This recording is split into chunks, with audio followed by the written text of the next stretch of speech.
term, face the music. Do you know this saying, face the music? Finally you will face the music.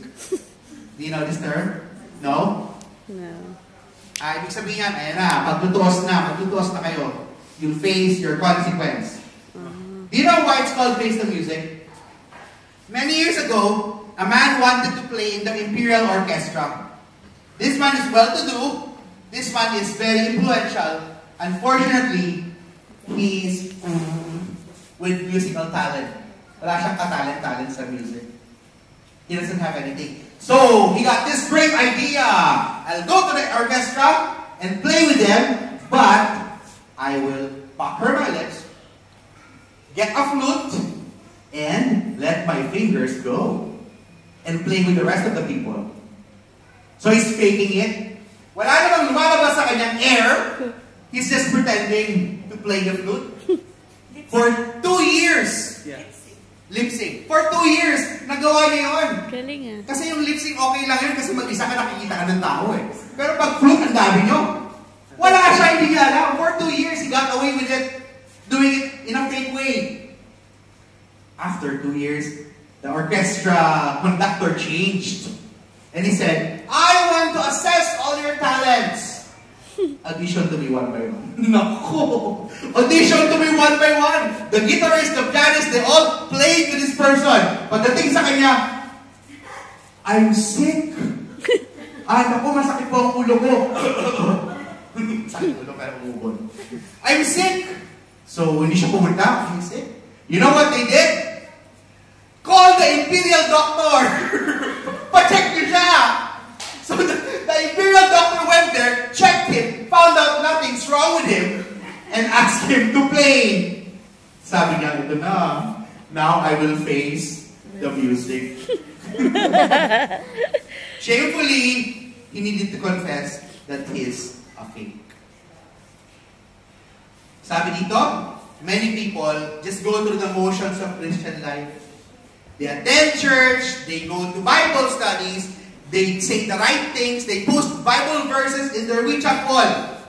But most of the time, we're fake. A time is coming when we will be called to stand before the Judge of heaven and face the music. No one will be able to hide from the crowd. You cannot be righteous because of your seatmate or your friend, or because you try to fake it. The phonies will be separated from the true players. For God will bring every deed into judgment with every secret thing, whether good or evil. There will be 2 kinds of judgments. The white throne judgment and the Bema judgment. White throne judgment is reserved for the unrighteous. If you're coming here and you're faking it, saan judgment ka kaya?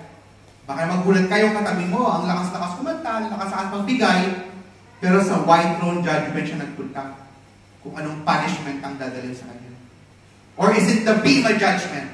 God's judgment for believers to judge you on what rewards God will give you. 1 Corinthians 4:5 said, Therefore, do not go on to passing judgment before the time, for wait until the Lord comes, who will both bring light and things hidden in the darkness, and disclose the motive of man's hearts. Then each man's praise will come from him, from God. There will be a time before the end of the world, or the time when you die,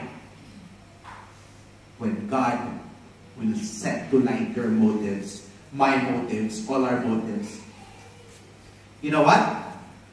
God wants us to be so supernaturally transformed that our main objective is no longer for the applause of man, hindi na para ma-please ang tao, but to live only for the approval of God.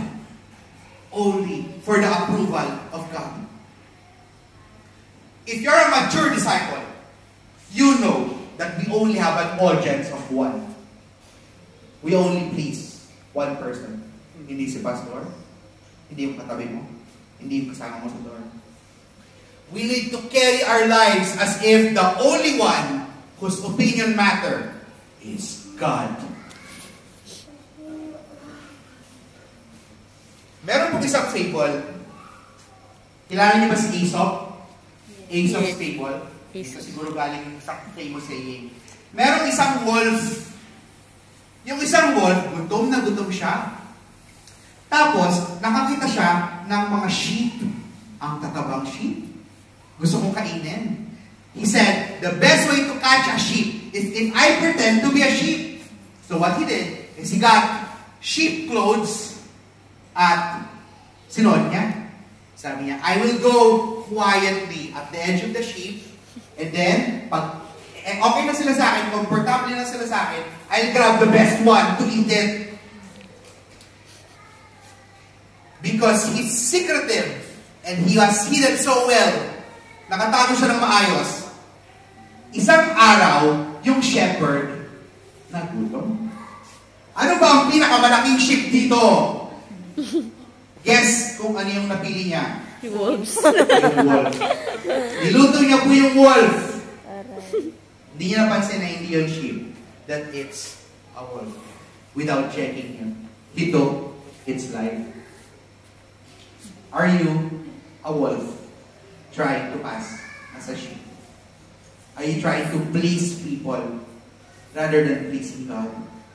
What is your motive when you come here? Beware! It's a powerful admonition. Beware, mga kapatid. God is not joking. God is not kidding. God is serious about it. Let's all bow down and pray. Father Almighty, you are a God who sees all our motives. You see what we do. You see why we do it. You see if we do it for your glory because we love you. And you also see when we do it just to be the star, just to be the main one. Father, forgive us for our hypocrisy.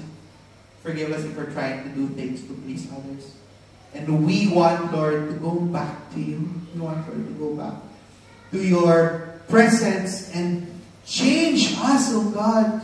We want, Lord, to be changed, to be very particular in the things we do and only have the motive of worshiping you as we do these things. Thank you for your powerful word. More than that, may we apply your word this week. Bless everyone who came here. In Jesus' name, I pray.